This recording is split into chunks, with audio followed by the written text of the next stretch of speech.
How to track marketing campaign conversion automatically with n8n. Imagine this, guys. You're running multiple campaigns across Facebook, Google Ads, and email. Clicks are flying, leads are landing, and your sales team is celebrating. But when your CEO asks, so which campaign brought in the most paying customers? All is silence. That ends the day. So you're about to automate the entire conversion tracking loop with n8n, turning scattered campaign data into a living, breathing analytics engine that runs 24 hours out of 7 days.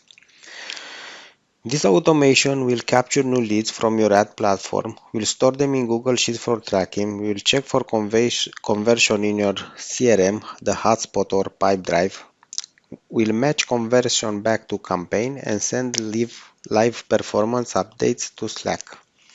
Let's start the workflow. How does n8n know when someone fill out your ad form?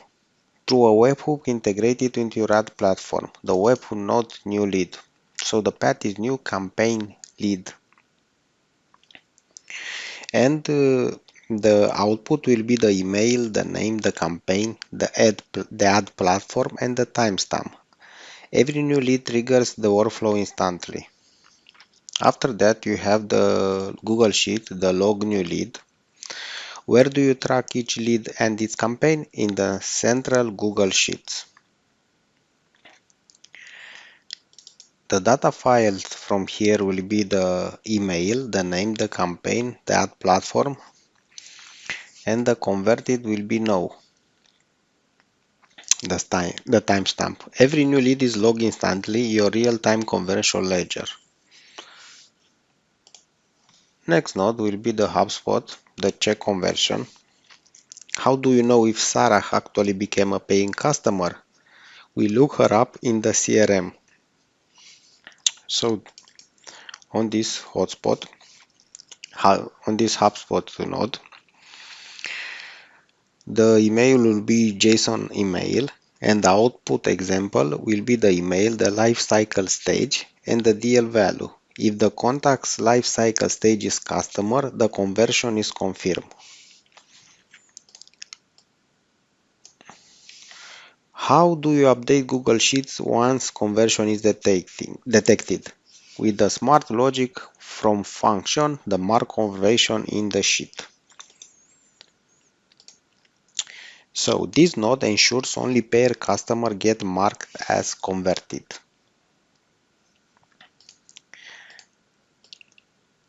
After that, you have the Google Sheet node to update the conversion status. How do we reflect that in our tracker? By updating the specific lead row. So the operation will be update. Updated files will be the converted and the DL value. And the column will be the email. Your sheet now shows which leads turn into customer. And finally, you have the Slack node to notify the team. How do you alert the marketing team when conversion happen? With a live Slack notification. So the operation will be post, the channel will be campaign performance, and the text will be this: new conversion alert, campaign JSON campaign, delete JSON email, DL value JSON DL value, and the platform JSON ad platform. Boom, your Slack lights up every time a lead converts. So all this is automated, zero optional node, full visibility from ad click to conversion, guys. That was all for this tutorial, guys. See you on the next one. Don't forget to like and subscribe. Bye.